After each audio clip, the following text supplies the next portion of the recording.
ছেলে অ্যাডভোকেট, উনি আসছে বাবার সাথে দেখা করার জন্য, কাঁদছে। তো উনি জিজ্ঞাসা করছেন, আব্বু তুমি কাঁদো কেন? আব্বু আপনি তো চলে যাবেন আমাদের ছেড়ে। উনি বলছেন, না না আমি যাচ্ছি না,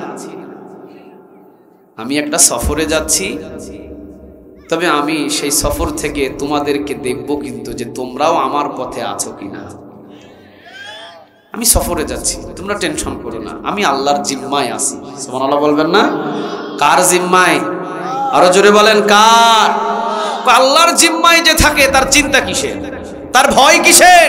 আমি তো আমার মালিকের জিম্মায় আছি, আব্বু তুমি চিন্তা করো না। তবে আব্বু আমি তোমার কাছে একটা আপত্তি জানাই, একটা জিনিস চাইবো, তুমি কি আমারে দিবা? এবারে বলেন আপনি কি চান? এবারে বলছে, জীবনে তো অনেক কিছু চাইছি তোমার কাছ থেকে, কারণ কোনোদিন রমজানের ঈদে আমাকে কাপড় তুমি কিনতে দাও নাই, তুমি আমাকে নতুন নতুন কাপড় কিনে দিয়েছো। কোরবানের ঈদে তুমি আমাকে কোনোদিন কাপড় কিনতে দাও নাই, তুমি মার্কেট করে নিয়ে এসে আমাকে দিয়েছো, আমি সেটা পরেই ঈদের নামাজ পড়েছি।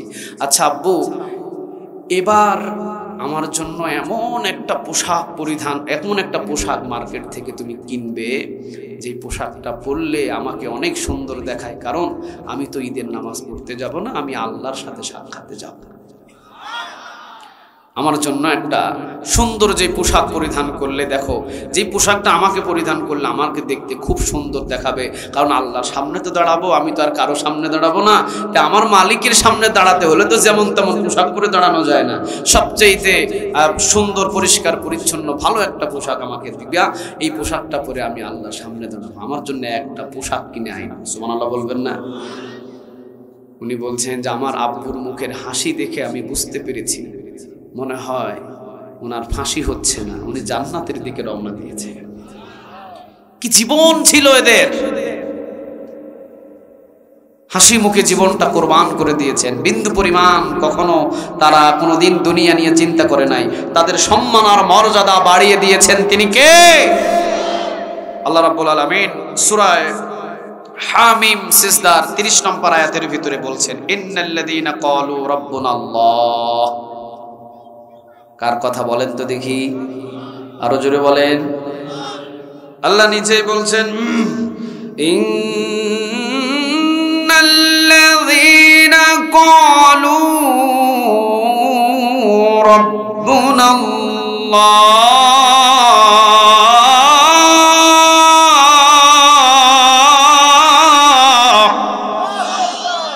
ইন্নাল্লাযীনা ক্বালু রাব্বুনাল্লাহ, নিশ্চয়ই যারা আমি আল্লাহ রাব্বুল আলামিনকে রব হিসাবে মেনে নেয়। আমাদের রবের নাম কি বলেন দেখি? আর একটু মন খুলে রংপুরবাসী আওয়াজ দিয়ে বলেন আমাদের রবের নাম। যদি জিগায় এই আমাকে রব হিসাবে মান, দাজ্জালের সামনে কোন রবের নামটা নেবেন? সবাই একসাথে বলেন, দাজ্জালের সামনে নামটা নেবেন কার? আল্লাহ রাব্বুল আলামিন এই জন্য আমাদেরকে হুঁশিয়ার করে জানিয়ে দিচ্ছেন, ইন্নাল্লাযীনা ক্বালু রাব্বুনাল্লাহ।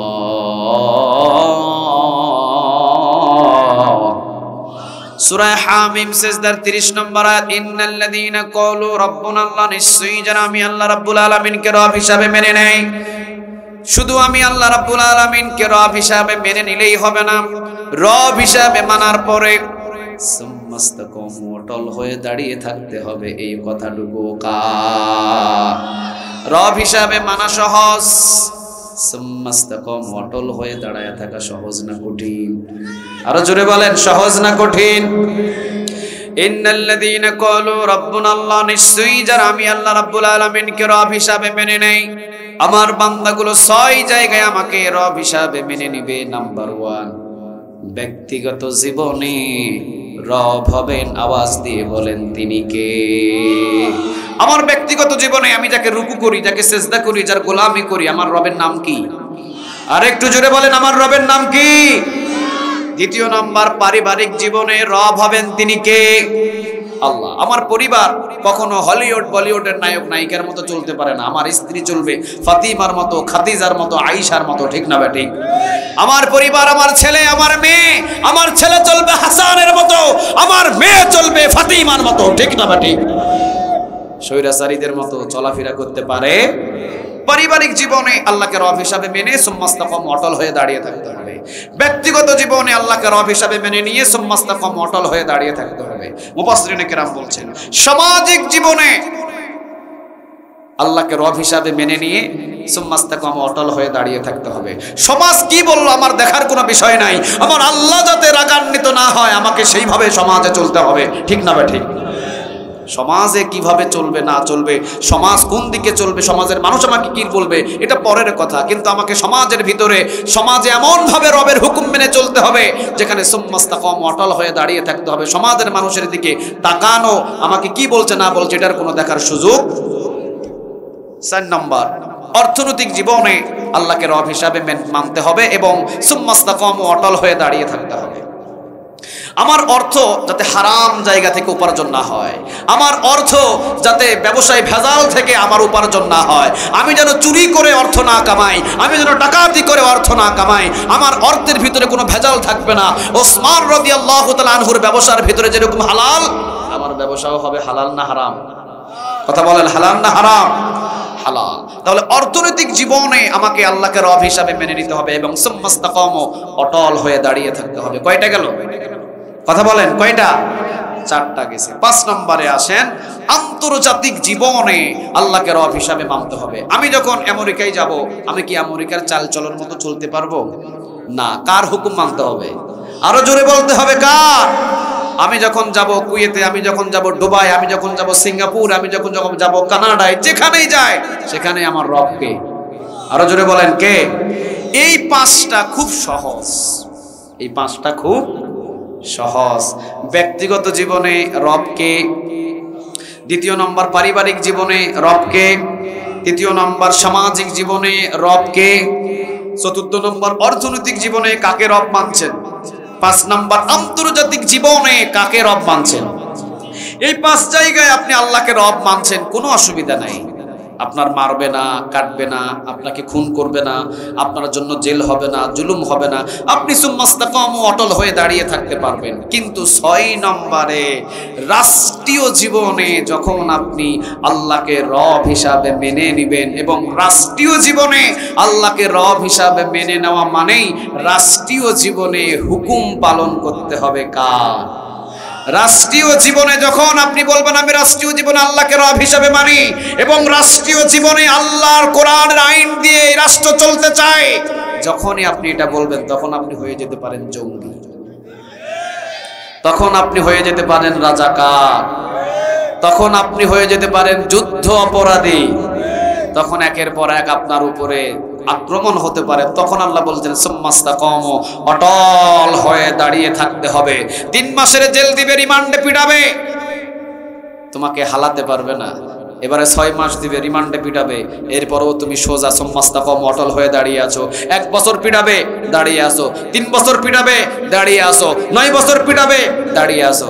তখন জালিমেরা চিন্তা করবে না, এরে দিয়া আর কোনো ভাবেই সহজ নয় একে হালানো, কারণ সে সুম্মাস্তাকাম যেভাবে অটল হয়ে আছে, এই বান্দাকে যতই পিড়াই, জীবনটা নিয়ে নিলেও সে জীবন দিবে, কিন্তু সুম্মাস্তাকাম অটল হয়ে দাঁড়িয়ে থাকবে। তাকে হালানোর মতো আমাদের কোনো ক্ষমতা, আল্লাহ রাব্বুল আলামিন সেটাই বলছেন। আল্লাহ নিজে বলছেন, ইন্নাল্লাযীনা ক্বালু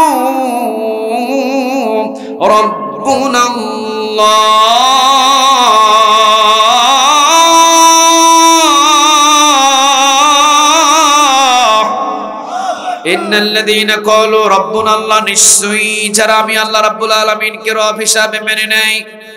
কয় জায়গায়? 6 জায়গায়। কয় জায়গায়? 6 জায়গায়। 1 number, 2 number, 3 number, 4 number, 5 number, বড় সহজ, কোনো অসুবিধা নাই। 5 জায়গায় আপনি আল্লাহকে রব হিসাবে মেনে নেবেন, মারবেও না, কাটবেও না।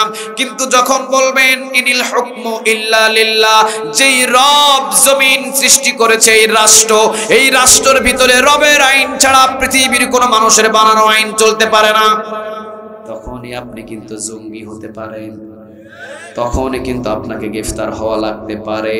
তখনই আল্লাহ রাব্বুল আলামিন বলছেন সুম্মাস্তাকাম, অটল হয়ে দাঁড়িয়ে থাকো। কোন জেল, কোন জুলুম, কোন রিমান্ড, কোন ফাঁসি, কোন ধরনের কোন অত্যাচার যেন তোমাকে না হালাতে পারে। আল্লাহ বলছেন সুম্মাস্তাকামু, যদি অটল হয়ে দাঁড়িয়ে থাকতে পারো, আমি আল্লাহ রাব্বুল আলামিন এবার ওয়াদা দিচ্ছি, তাতানাজ্জালু আলাইহিমুল মালাইকা, সুবহানাল্লাহ বলেন, তাতানাজ্জালু আলাইহিমুল মালাইকা, আমি আল্লাহ ওয়াদা দিচ্ছি জান্নাতের ফেরেশতা আমি তোমার মাথার কাছে পাঠায়া দিব। والنازعات غرقا والناشطات نشطا والسابحات سبحا فالسابقات سبقا فالمدبرات أمرا يوم ترجف الراجفة। বলেন কথাটা কার? আল্লাহ বলছেন একজন মানুষকে যখন আমি মৃত্যু দিই, দুই ধরনের ফেরেশতা আমি তার কাছে পাঠাই। নাম্বার 1, যদি সে ইমানদার হয়, জান্নাতের ফেরেশতা তার মাথার কাছে পাঠায় দেন, তিনি কে? আর যদি সে বেঈমান হয়, জাহান্নামের ফেরেশতা তার মাথার কাছে পাঠায় দেন, তিনি কে? আল্লাহ এখানে বলছেন ইন্নাল্লাযীনা ক্বালু রাব্বুনাল্লাহ, আমি আল্লাহকে রব হিসাবে মেনে নেওয়ার পরে তার উপরে জেল এসেছে, জুলুম এসেছে, খুবাইব রাদিয়াল্লাহু তাআলা আনহুর মতো অত্যাচার করেছে। যেমন খুবাইব রাদিয়াল্লাহু তাআলা আনহুকে গ্রেফতার করলেন, মক্কার কারাগারের ভিতরে বন্দী রাখলেন। 3 মাস পরে খুবাইব রাদিয়াল্লাহু তাআলা আনহুর সামনে গিয়ে বললেন, খুবাইব, তোমার জন্য ফাঁসির রায়টা দিয়ে দেওয়া হয়েছে, শুলিতে ঝুলিয়ে তোমাকে হত্যা করা হবে, এখনো সময় আছে, তোমার এক রবকে ছেড়ে দিয়ে আমাদের দেবতার দিকে, আমাদের দলের দিকে ভক্তি হয়ে যাও। খুবাইব রাদিয়াল্লাহু তাআলা আনহু তিনি বললেন, জীবন যতক্ষণ আছেন এক রবের গোলামি করব। রবের নামটা কি? এক আল্লাহর গোলামি করব, কোন ধরনেরই আমাকে তোমরা দমাতে পারবে না। 3 মাস পরে খাবার বন্ধ, খাবার দিলেন না, শুলিতে ঝুলিয়ে দিলেন। খুবাইব রাদিয়াল্লাহু তাআলা আনহুকে ডান হাতে কূপ দিলেন। স্বৈরাচারী চিন্তা করেছিলেন খুবাইবের ডান হাত যদি কেটে দেওয়া হয়, অন্তত খুবাইব নত হয়ে যাবে, রব থেকে আলাদা হয়ে আমাদের ধর্মের ভিতরে চলে আসবে। ডান হাত কেটে ছিটকে পড়লেন। খুবাইব বললেন, না, আমার ডান হাত যদিও কেটে পড়ে যায়, এরপরেও মনে রেখো আমার রব আল্লাহ। সুবহানাল্লাহ বলবেন না? এবার রাগান্বিত হয়ে তারা বাম হাতে কূপ দিলেন। চিন্তা করছে ডান হাত কাটছি তো, হয় নাই, বাম হাতে কূপ দিয়ে বলছেন, মনে হয় খুবাইব অবশ্যই এবার আমাদের দলের দিকে চলে আসবে। বাম হাতে কূপ দিলেন, বাম হাত কেটে ছিটকে পড়ল। খুবাইব রাদিয়াল্লাহু তাআলা আনহু চিৎকার দিয়ে পড়লেন, লা ইলাহা ইল্লাল্লাহু মুহাম্মাদুর রাসূলুল্লাহ সাল্লাল্লাহু। কারণ রবের নামটা কি? আরো জোরে বলেন, নামটা কি? এক আল্লাহ, তিনি ছাড়া আমার কোনো ইলাহ নাই। মুহাম্মদ সাল্লাল্লাহু আলাইহি ওয়াসাল্লাম তিনি হলেন আমার রাসূল। কাফেররা রাগান্বিত হয়ে ডান পায়ে কূপ দিলেন, বাম পায়ে কূপ দিলেন। 2টা হাত নাই, 2টা পা নাই। চিন্তা করলেন এবার মনে হয় খুবাইবকে বলা যাবে, খুবাইব হাত ছাড়াও মানুষ বাঁচে, পা ছাড়াও মানুষ বাঁচে, এখনো সময় আছে, খুবাইব আসো আমাদের দলের ভিতরে আসো, তোমার একত্ববাদী খোদার দিক থেকে চলে আসো, একত্ববাদী রবের সেই ধর্ম ত্যাগ করো, আল্লাহকে ছেড়ে দাও এবং আমাদের দলভুক্ত হও। খুবাইব রাদিয়াল্লাহু তাআলা আনহু তিনি বললেন, শোনো, যতক্ষণ পর্যন্ত আমার জীবন আছে ততক্ষণ পর্যন্ত আমার রবের কাছ থেকে দ্বিতীয় কোন রবের দিকে আমাকে নিয়ে যেতে পারবে না। সুবহানাল্লাহ বলবেন না? খুশি হয়ে গেলেন কে? আর একটু জোরে বলেন তো দেখি কে? খুবাইব রাদিয়াল্লাহু তাআলা আনহুর নেজা একটা তরবারি কাফের নিয়ে বুক দিয়ে ঢুকিয়ে দিলেন। নেজা একটা তরবারি খুবাইবের পিঠ দিয়ে বাহির হলো। খুবাইব চিৎকার দিয়ে বললেন, আল্লাহ, শুধু তোমার জন্যই আমি এই দুনিয়াতে জীবিত ছিলাম। আত্মহত্যা করা তো অবশ্যই হারাম ছিল, পাপ ছিল। তুমি যেভাবে আমার জীবনটা নিয়ে নিলাম, খুশি আমি যে তোমার জন্যই জীবনটা দিলাম। তবে রব, জীবনের শেষ মুহূর্ত পর্যন্ত আমি তোমাকে রব হিসাবে মেনেছিলাম, আর কোনো দ্বিতীয় আমার কোনো রব ছিল না। শেষ আমার আপত্তি হলো আমার এই বিদায়ী সালাম যে আছে, আমার এই বিদায়ী সালাম আর আমার মৃত্যুর খবরটা তুমি মদিনায় নবীজির কাছে পৌঁছায়া দাও। নবী মসজিদে নববীতে বসা ছিলেন, হঠাৎ করে দাঁড়িয়ে গেলেন, সালামুন আলাইকা ইয়া খুবাইব, সালামুন আলাইকা ইয়া খুবাইব, সালামুন আলাইকা ইয়া খুবাইব।